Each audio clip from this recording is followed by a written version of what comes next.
y bienvenidos a un nuevo episodio de Directo Arets. Hoy tenemos un invitado muy especial.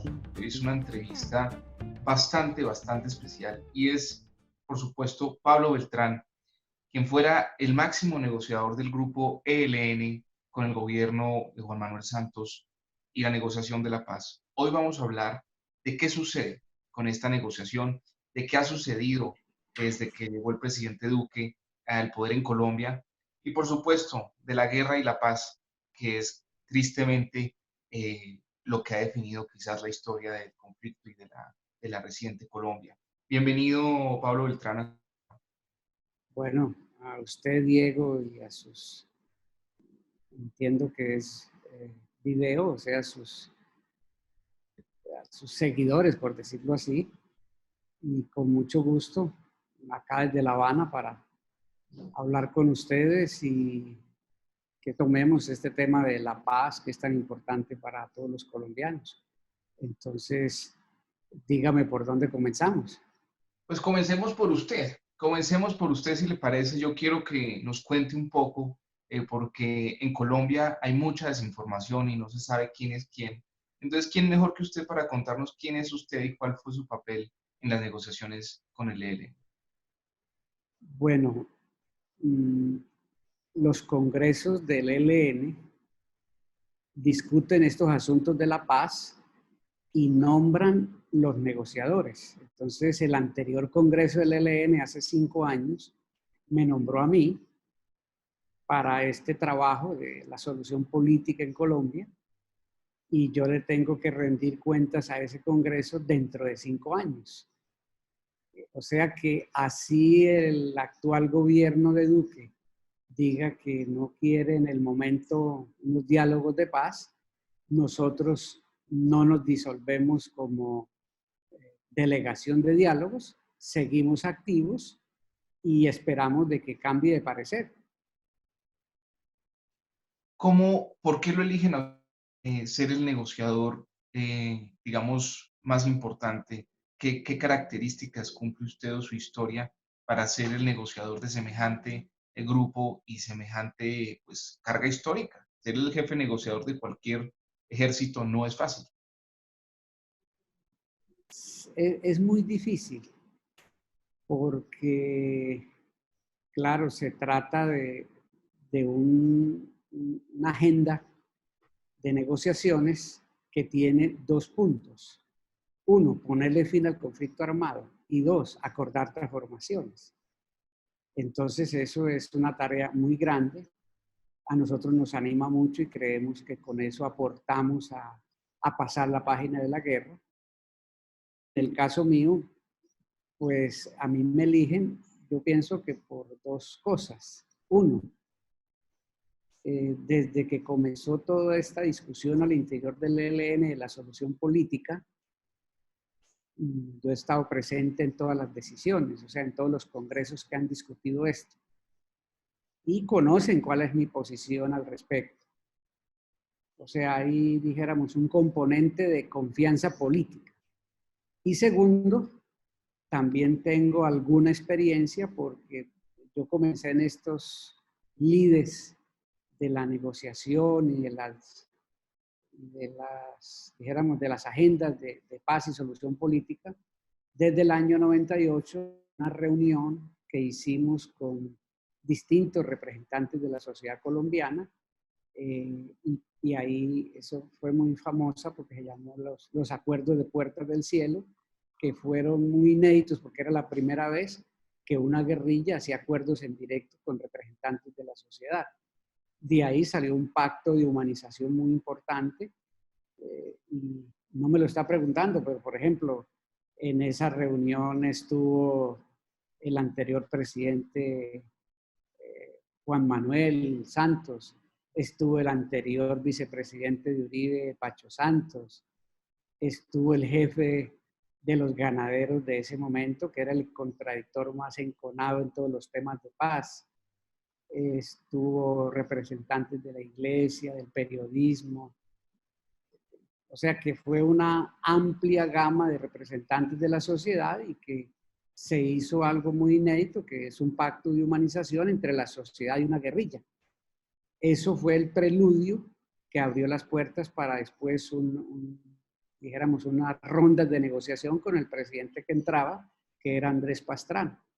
O sea, gran resumen, en el ELN consideran de que yo represento las posiciones del ELN y segundo, tengo alguna experiencia en estas lides de la negociación y la paz.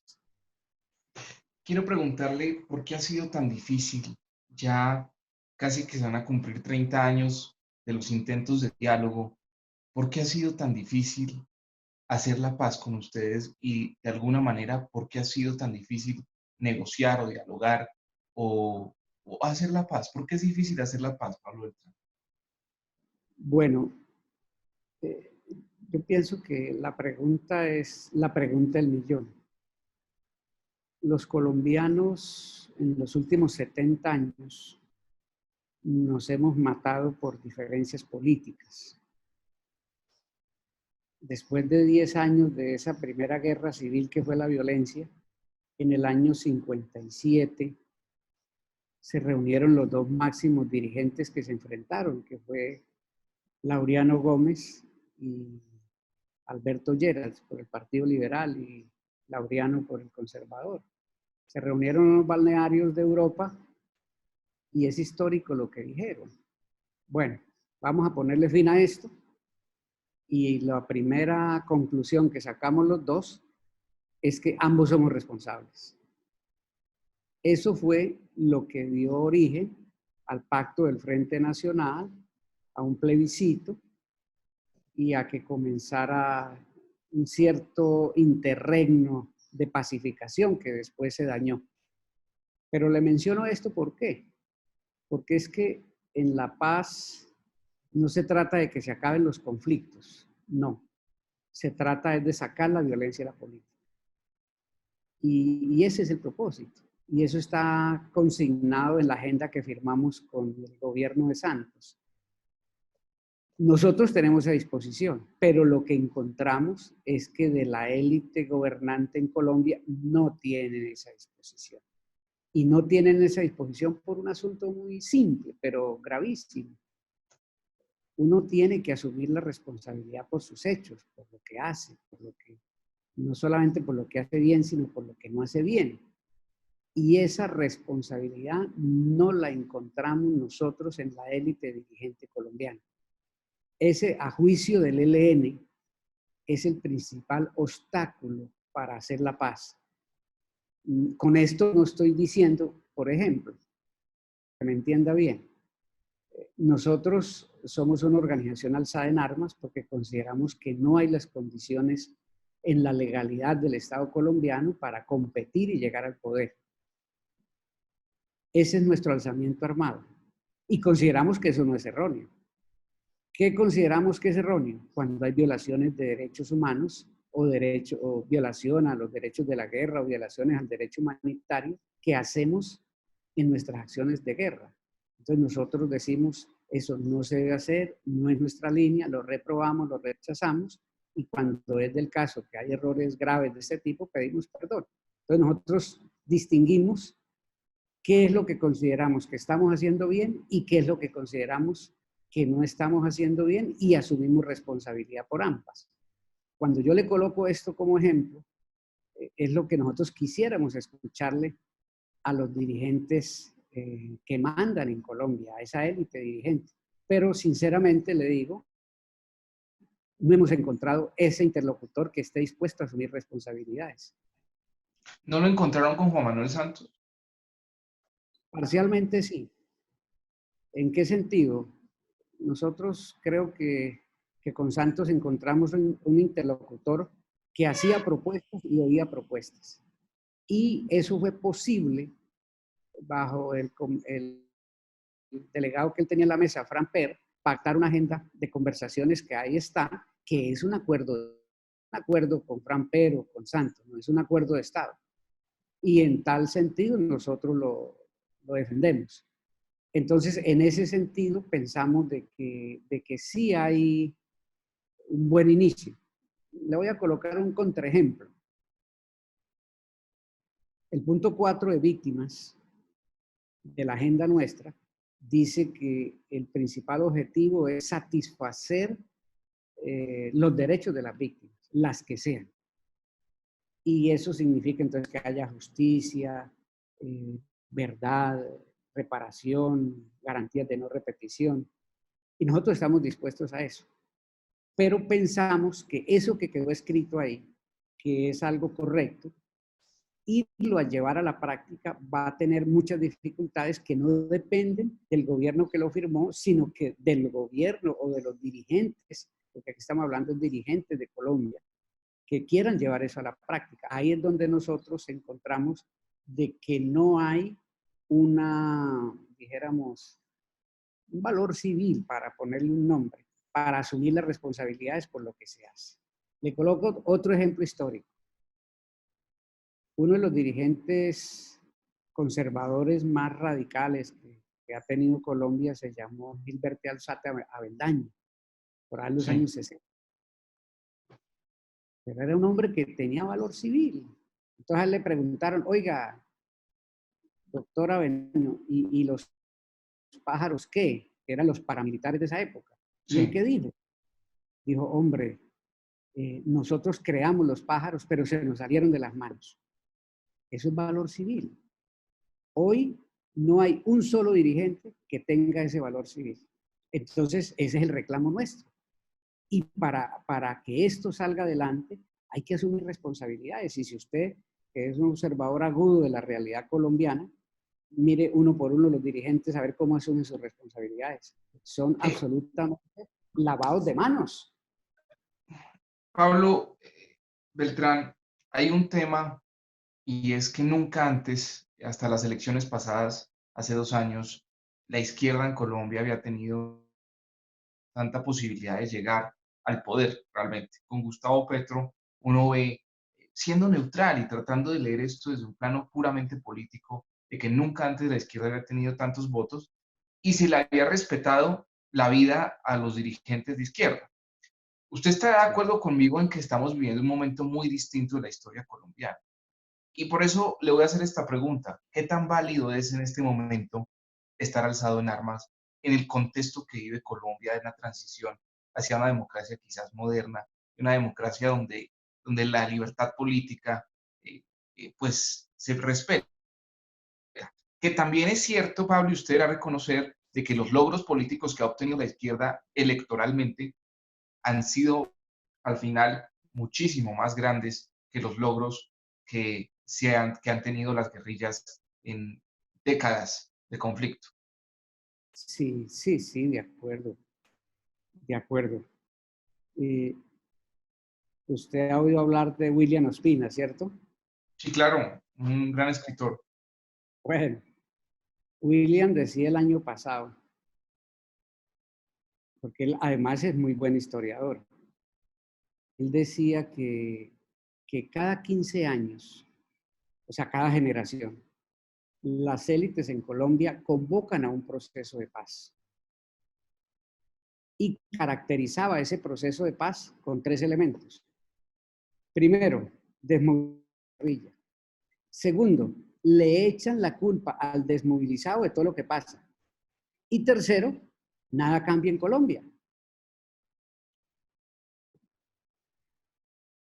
Yo le reconozco los derechos de autor al escritor Ospina y lo cito. Y creo que él tiene la sabiduría y dijéramos el valor para decir eso. O sea, no solamente la sabiduría, sino el valor para decirlo. Entonces, si partimos de eso como premisa, lo que nosotros le estamos exigiendo al interlocutor que se coloque frente a nosotros es cambiar ese modelo. Y del cambio de ese modelo fue la agenda de 6 puntos que pactamos con el gobierno de Santos, que es un acuerdo de Estado. Y en el punto 5, la primera línea dice, vamos a acabar el conflicto armado. Pero enseguida dice, vamos a sacar la violencia de la política. Entonces nosotros nos aferramos de esos puntos para decir, eso es nuestro propósito, lo firmamos con el Estado colombiano, vamos a construir sobre lo construido y trabajémosle a eso. Eso le dijimos al gobierno de Duque cuando llegó y lo seguimos diciendo hoy, 4 de junio. Entonces, en ese sentido, nosotros no tenemos ningún aferramiento a un propósito de guerra.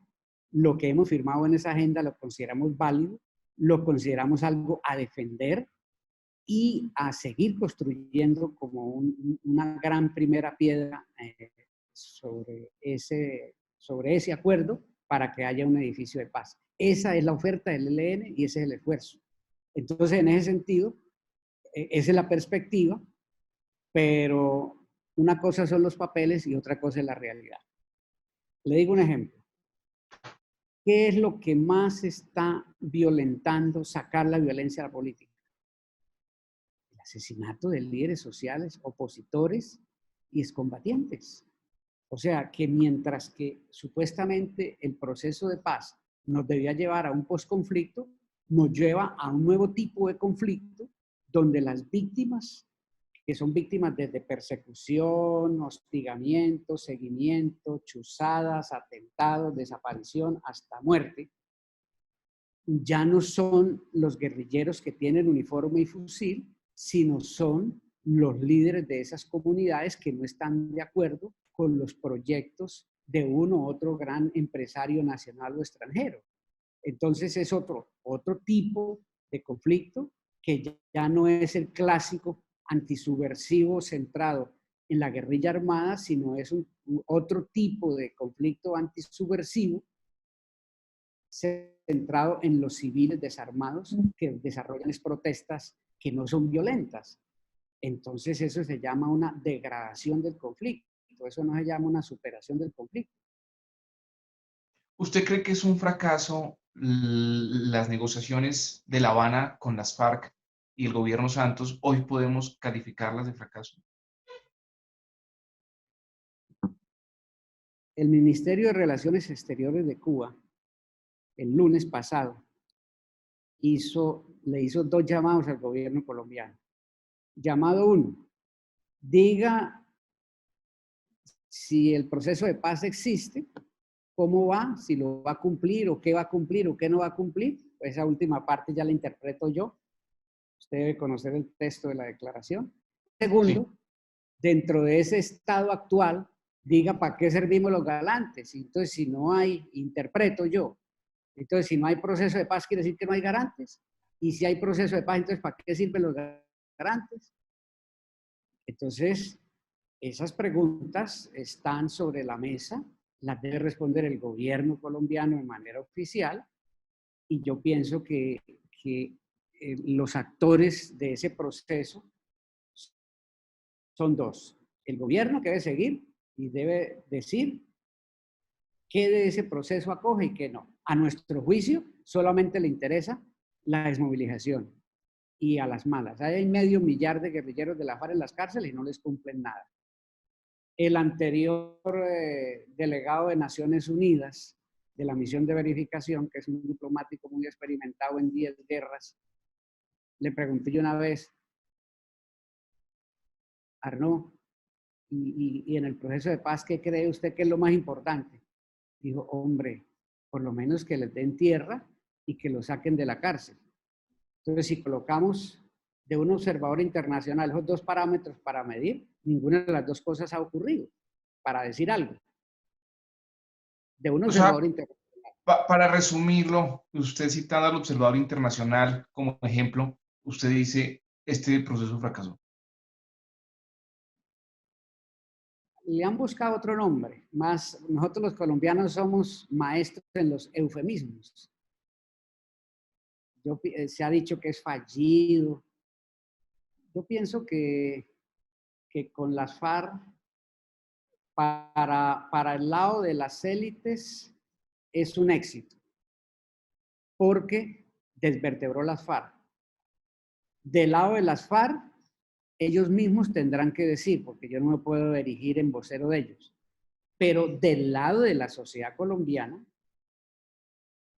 tampoco soy vocero de la sociedad colombiana, pero yo me atrevería a decir que que crea unas expectativas de paz muy positivas, unas esperanzas, pero en la concreta, si lo vamos a medir por los parámetros que nosotros pusimos en la agenda nuestra, o sea, pactar acuerdos, los acuerdos que se pactaron no los han cumplido, y si quiere revise. Y segundo, sacar la violencia a la política, tampoco. Y tercero, vamos a ponerle otro, promover las FARC como fuerza política, que haga la política sin armas, pues ya van más de 200 exintegrantes que los han asesinado a mansalva los sicarios. Yo pienso que eso no es ningún éxito.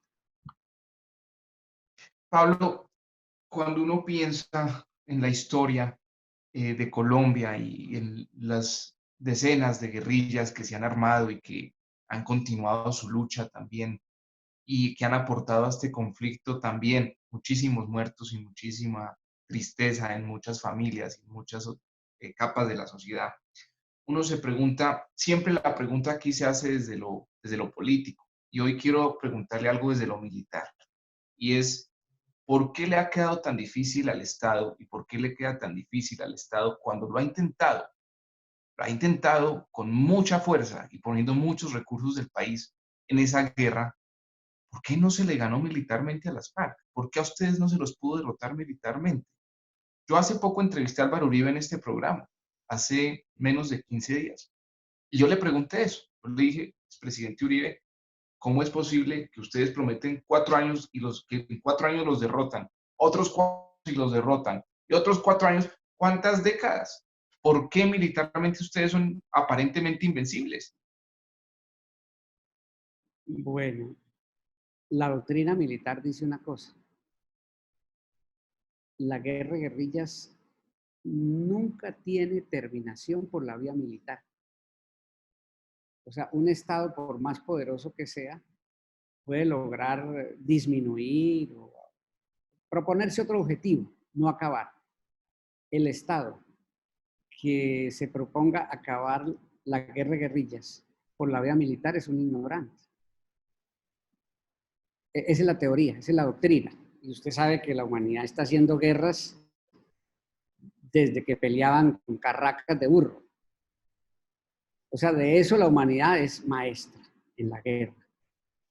Entonces, para nosotros existe una explicación política y es esta, que es muy simple. Y nosotros la enseñamos en las escuelas desde los muchachos que entran al ELN.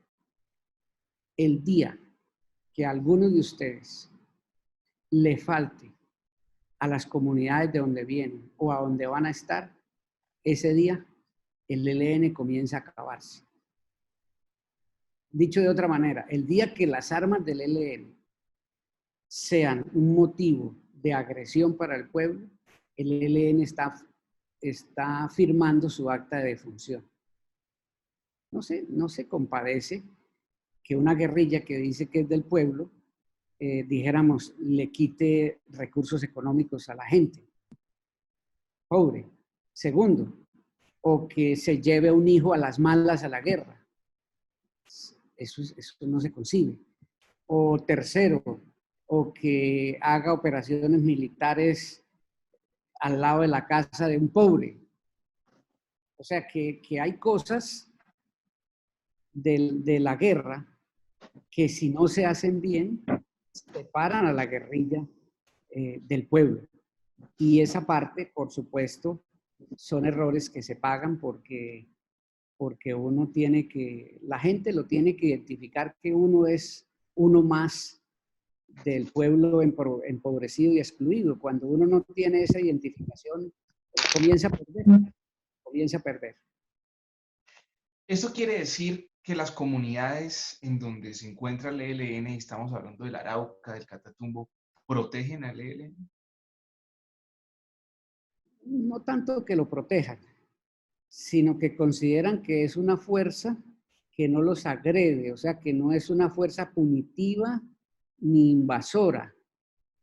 O sea, cuando usted lo considera una fuerza punitiva, como la que acaba de llegar de Estados Unidos, pues no tiene mucha acogida, porque lo primero que pregunta la gente, oiga, ¿y si vinieron esos militares de Estados Unidos el lunes, les van a aplicar cuarentena, me preguntaron a mí estos días. Dije, no, pues pregúntele a Duque, a ver si los van a poner en cuarentena. Entonces, uno no puede ser una fuerza punitiva. Uno tiene que ser una fuerza es que la gente la vea como suya, no como contraria. Pablo, hay un tema que Colombia está enfrentando, por supuesto, todos los días en la opinión pública y es Venezuela. Yo quiero preguntarle, ustedes, ¿cómo es su relación con Venezuela? ¿Cómo es la presencia de ustedes en Venezuela? ¿Y qué piensa usted del gobierno de Nicolás Maduro? O sea, 3 preguntas en una. Usted es muy bueno respondiendo, por eso lo pusieron a negociar, entonces creo que no le va a quedar difícil. Bueno, comienzo en orden. Venezuela ha sido garante de las negociaciones de paz con el ELN desde el año 99, o sea, con Andrés Pastrana, después con Álvaro Uribe, después con Santos. O sea, los últimos 21 años Venezuela ha sido garante del proceso de negociaciones de paz con el ELN. Y desde el año 2007 con el proceso de negociaciones de paz con las FARC. O sea, hay que comenzar con el contexto. Ese ha sido el aporte de Venezuela. Ni siquiera la CIA ha podido decir, ni ha podido tener, hombre, mire, es que el gobierno revolucionario de Venezuela le da dinero o le da armas al ELN. Esos son cuentos que se inventan en la propaganda. A nosotros cuando nacimos nos decían que Cuba nos daba armas y nos daba dinero. Otro cuento. Entonces, en ese sentido, esa es la relación. En el caso nuestro, que fue durante el gobierno de Santos, Venezuela era el encargado de recibirnos a nosotros en la frontera común y llevarnos a los sitios de negociación, o sea, delegaciones nuestras desde la fase confidencial en 2014, o sea, le estoy hablando hace 6 años, el gobierno venezolano recibió en la frontera colombiana delegaciones del ELN y la llevó a Manaos, en el Brasil, a Quito, a La Habana, a distintas ciudades de Venezuela. Y donde iban esas delegaciones, iban delegaciones del gobierno. Esos eran los protocolos de desplazamiento. Ese es el aporte de Venezuela. Nuestra presencia, que es la segunda pregunta. Yo he dicho una cosa que es que de pronto en Bogotá no se sabe. Venezuela tiene 2.200 kilómetros de frontera. Todas las comunidades, sean indígenas o no, son binacionales. ¿Qué quiere decir binacionales? Usted a un guayú no le puede decir, oiga, es que usted es colombiano o es venezolano, no, en el desierto guajiro es de ellos y punto. Hay que respetarles eso. A los yupa en Perijá lo mismo, a los uba, a los barí, que son los principales pobladores de esa frontera. Y segundo, las comunidades campesinas y de colonos y también de desplazados también son binacionales porque existe una costumbre. Nace un niño en cualquiera de las dos orillas y la gente se acostumbra a sacarle la cédula de identidad en ambas partes. Varios de nuestros mandos tienen cédulas de ambas partes y no son ilegales, porque son ciudadanos de esa frontera. Eso no se entiende en Bogotá. Y se lo cuento, Diego, para que entiendan esa realidad de la binacionalidad de nuestras fronteras. O sea, que los grupos el, guerrilleros, ¿sí? el ELN teniendo presencia, gran presencia en esta frontera, también es una guerrilla binacional. Eso es lo que No podemos escuchar. necesariamente, porque la mayoría de los mandos nuestros y de las tropas nuestras no tienen ese carácter binacional. Es una realidad específica de la frontera que también pasa parecido con la de Ecuador. Entonces, ya los grupos nuestros están en la frontera.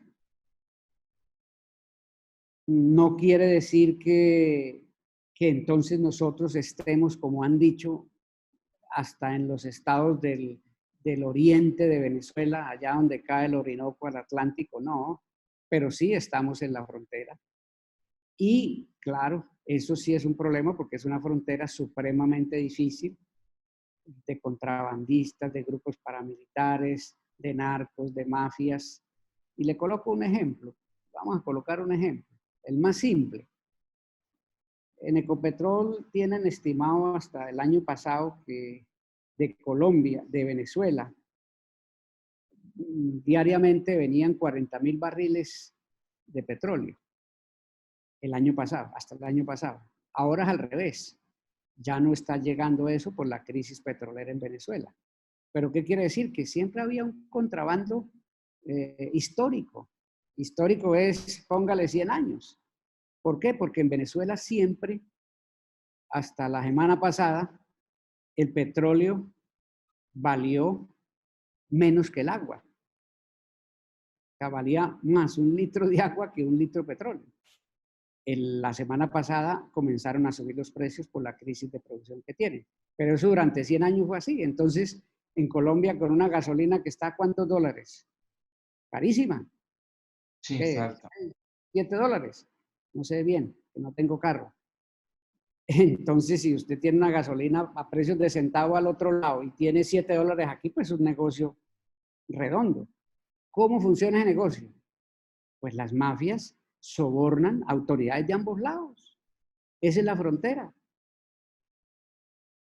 Entonces, esa realidad nosotros la vivimos ahí y nosotros tenemos una política, es no nos hacemos del lado de esas mafias, nos hacemos del lado de la gente más sencilla.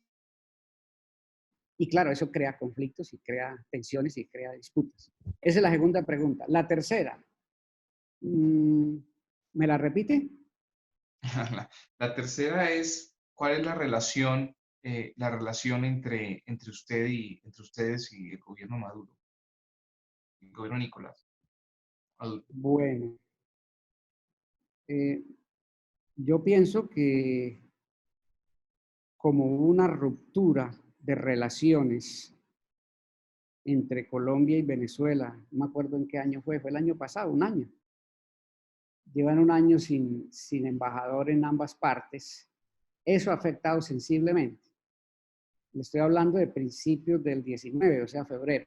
Pero le voy a contar una anécdota de noviembre del 18, para que usted vea. Le dijimos en reunión con los garantes acá en La Habana, se habló con Ceballos. Y entonces Ceballos dijo, bueno, que la delegación regrese, pero que no regrese por Colombia. Entonces, y yo me hago para un lado, y hago que no sé, hago que no miro. Y entonces los garantes dijeron, bueno, pues hagámosle una carta a Ceballos sobre eso. Y los garantes firmaron una carta iniciando el trámite del regreso nuestro, que si no era por Colombia, quiere decir que era por Venezuela, y pues Venezuela nos ponía en la frontera. Ese era como dijéramos, un preacuerdo. Y entonces, después de hablar con los garantes noruegos y cubanos, llamamos al garante venezolano. Le dijimos, oiga, que es un almirante, oiga, almirante, hay esta posibilidad. ¿Usted qué dice? ¿Y sabe qué respuesta dio? Dijo, no, si a mí de Bogotá no me dicen eso por escrito, yo no muevo nada para ayudarlos a ustedes. ¿Cómo le parece? ¿Qué interpreta usted ahí? ¿Un bloqueo? ¿Qué interpreta usted? Yo pienso que es un ánimo de no chocar con el gobierno en Bogotá. ¿Usted piensa que vamos para una guerra con Venezuela? Hubo un profesor italiano que lo volvieron a leer mucho después del Brexit en la Gran Bretaña, que hace una lista de cuáles son las decisiones que puede tomar un ser humano y en un rango de decisiones cuáles son las estúpidas.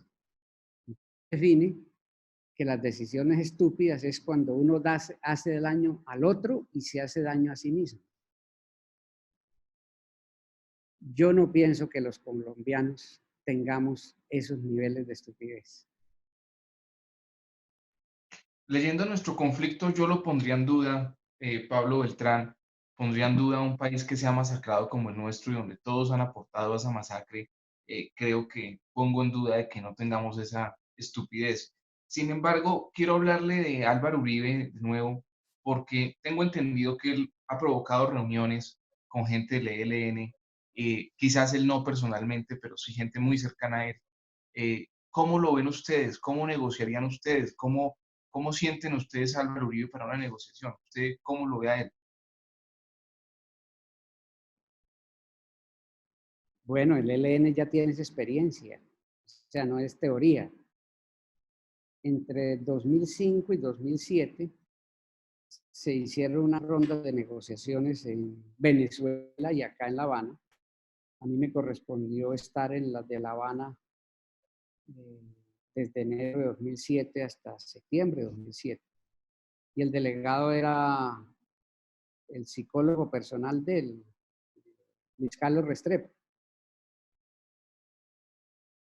Bueno, pues como todas las negociaciones, la teoría de las negociaciones dicen que funcionan más cuando son con el enemigo más extremo, porque sabe uno qué atenerse. O sea, ya sabemos de que se puede y que él se dispone a eso.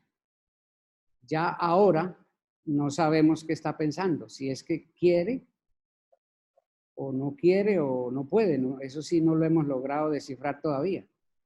Pablo, estaba diciendo que si lo enviaban como negociador, ahí va usted. Sí, sí, sí, sí.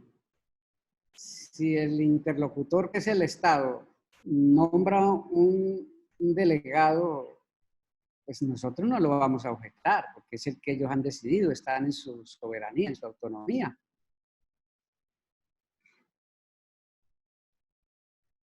¿No hay una preferencia? ¿No le gustaría a usted negociar con alguna preferencia? Si tuviera que elegir a su negociador, ¿a quién escogería? Yo pienso, retomando el hilo de lo que le dije al principio, que, que el que sea realmente lleve certezas a la mesa. Y la principal certeza es que de verdad se quiera ponerle fin al conflicto armado, se quiera sacar la violencia de la política y se quieran hacer actos de transformación de Colombia. Cualquiera que lleva eso a la mesa, pues es bienvenido. Ya casi vamos para el final de esta entrevista, Pablo Beltrán. Vienen las elecciones del 2022, unas elecciones muy difíciles después de esta pandemia y después de todo este gobierno que, pues, las elecciones pasadas se vio el descontento grande que tiene hoy el país con el uribismo. Y bueno, a los candidatos, independientemente de quién sea el siguiente presidente o la siguiente presidenta, ¿usted qué les diría hoy? ¿A qué los invitaría pensando en que quizás se vayan a encontrar con ellos en un contexto de negociación? ¿O a qué los invita usted hoy? Bueno, yo le voy a decir otra cosa que enreda su pregunta, que es esta. Eso me recuerda a un chiste de Enrique Santos que dice que Sí, ustedes enredan hasta un aplauso. debe ser porque nos conoce. No, pues por supuesto. Bueno, las elecciones que van a definir muchas cosas son las del 3 de noviembre de este año. ¿O no, Diego? Sí, sí, estoy de acuerdo. Póngale cuidado, porque de acuerdo a esas elecciones, el mapa, no solamente en el continente, sino el mapa global tiene unos ajustes y unos estremezones. Y miren los dos escenarios. Escenario 1, que siga el actual presidente. Escenario 2, que lo quiten. Entonces eso va a remover mucho. Solamente coloquemos un ejemplo. Dependiendo de esa decisión, Colombia va a dejar o va a seguir asumiendo un papel como en esa plan belicista contra Venezuela, que eso pues es, usted decía ahora con toda razón, de que cómo así que no hemos terminado un conflicto interno y nos vamos a meter en un conflicto entre dos estados, por favor. Entonces, esas cosas que son muy importantes para los colombianos también se van a decidir el 3 de noviembre. Y de acuerdo a eso, por supuesto, que se ajusta la carrera presidencial en Colombia. Entonces, ahí uno puede tener dos caras distintas y todos estarán pensando, bueno, ¿cómo va a seguir esto? Porque le digo un segundo punto. Si hay algo que necesite cambios en este país, es que hagamos nuestra propia política antidrogas, que no sea esencialmente represiva y militarizada. Entonces, ¿cómo así? El camino sí son las sustituciones voluntarias de esos cultivos de uso ilícito con las comunidades cultivadoras. Ese es el camino, lo ha dicho Naciones Unidas. Bueno, por ahí vi que el defensor del pueblo dijo lo mismo. Está bien, entonces hay grandes temas que son muy forzados desde Washington y que si siguen o no siguen depende de lo que pase el 3 de noviembre. Y esos temas están atravesados en el proceso de paz de Colombia. Y le voy a decir algo que ojalá se me entienda bien. Nosotros necesitamos un proceso soberano de solución política. No lo tenemos. Entonces, ¿qué quiere decir un proceso soberano de solución política? Que lo definamos nosotros y que no tengamos que cargar con agendas de otros, por muy potencia que sean. Ese es un problema muy serio y eso lo tiene que encarar un presidente en el 2022. Y el presidente que salga va a cargar o no va a cargar con eso de acuerdo a las elecciones del 3 de noviembre. Pablo Beltrán, yo he entrevistado expresidentes, he entrevistado a Timochenko, a los dirigentes de izquierda, de derecha, de centro, y he hablado con las víctimas. Recientemente a este programa vino Luz Marina Bernal, que es pues la dirigente de este grupo de víctimas de los asesinatos mal llamados falsos positivos, los asesinatos a civiles por el ejército. Yo he viajado a las zonas veredales, lo que llamaban las zonas veredales, las zonas de transición de los grupos de FARC, y yo hablo con las comunidades y con los que han hecho la guerra, Pablo, y a mí los que hacen la guerra siempre me dicen, los culpables son los otros. Todos son buenos, todos son buenos. Los otros eran los malos, Pablo. Y uno se va a pensar eso y uno va con las comunidades y las comunidades le cuentan otra historia. Para las comunidades que han sufrido desplazamiento, asesinatos, violaciones sistemáticas de derechos humanos, todos eran malos. Todo el que tuviera un fusil y estuviera haciendo la guerra, pues estaba haciendo la guerra para las comunidades. Y aquí tiene que tener como centro a las víctimas y a las comunidades. Y la pregunta es, en un contexto de justicia serio, ¿cómo responder las comunidades también? Desde lo que a ustedes les toca, que ha sido pues su situación. Sí, sí. Otra vez creo que es la pregunta exacta, o sea, la pertinente. Yo ya le expliqué el piso 1, ahora le voy a explicar el piso 2. El piso 1 es, aquí tiene que haber asunción de responsabilidades. Y eso está en duda. Y usted me lo acaba de confirmar. Todo el mundo es Pilatos. No, señor. Entonces es lo primero. Y entonces si nosotros decimos eso, claro que nosotros estamos dispuestos a asumir nuestras responsabilidades. No es que nosotros no estamos pintados en Colombia, llevamos por el 4 de julio vamos a cumplir 56 años de habernos fundado como guerrilla. Por aquí pasó Camilo. Entonces uno, ese tipo de responsabilidades no las puede eludir. Eso es lo capítulo 1 o piso 1. Piso 2, quizá ahí me meto un poquito con las enseñanzas cristianas. Si yo reconozco que soy culpable de algo, quiere decir que yo tengo algún nivel de arrepentimiento. Y si tengo algún nivel de arrepentimiento, quiere decir que tengo la disposición de no volverlo a hacer. ¿Y qué es eso? Pues la garantía de no repetición. Entonces, llegar a una garantía de no repetición tiene que activarse desde la asunción de responsabilidades. Entonces, así nosotros entendemos cómo es garantizar el derecho de las víctimas, todas. Y termino con esto, para no hacerme cansón. Durante toda esta negociación, nosotros le hemos dicho al gobierno todos los días, estando en la mesa y por fuera de la mesa, verdad toda, verdad todos. Ese es como el sótano del edificio. O sea, si hay un primer piso, que es la responsabilidad, hay un sótano, que es la verdad. Entonces, para nosotros, estamos con eso, verdad toda, verdad todos. ¿Por qué suena? Pablo, muchísimas gracias por este espacio. Yo sé que es complejo desde La Habana también. Este programa es fundamentalmente para el diálogo y para construir paz a través de un periodismo respetuoso, que no come entero, pero respeta a sus contertulios y respetamos independientemente del sector político que venga. Muchas gracias. Lo invito a que nos recomiende un libro, es una invitación que le hacemos a todos los invitados, a usted también, que nos recomiende un libro y nos deje una canción que le guste. Bueno, Diego, con mucho gusto y primero gracias por este diálogo.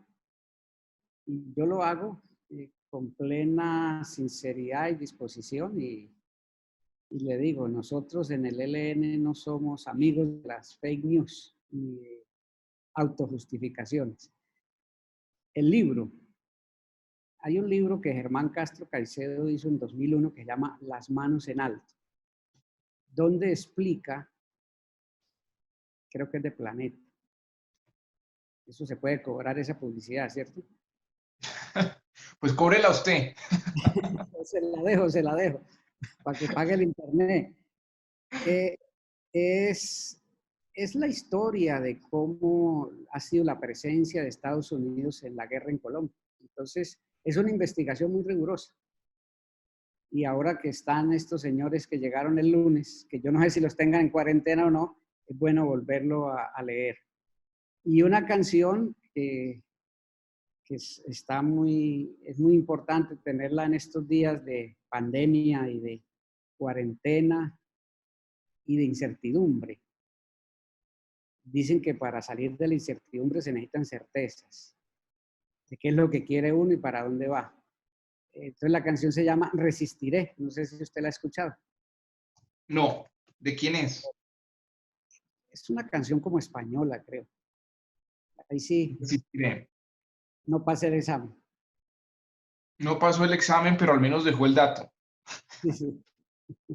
Pablo Beltrán, muchas gracias por esta entrevista. Espero que se logre la paz, espero que se pueda tener un día donde todos los colombianos, sin importar su religión, su ideología y su condición material, puedan vivir en paz. Creo que esa es mi conclusión de esta entrevista. Muchas Bueno, gracias a usted, Diego, gracias por el diálogo y por a aquí todos siempre. y todos por estar conectados con Directo Arets, otro episodio más, hoy con Pablo Beltrán, máximo negociador del ELN.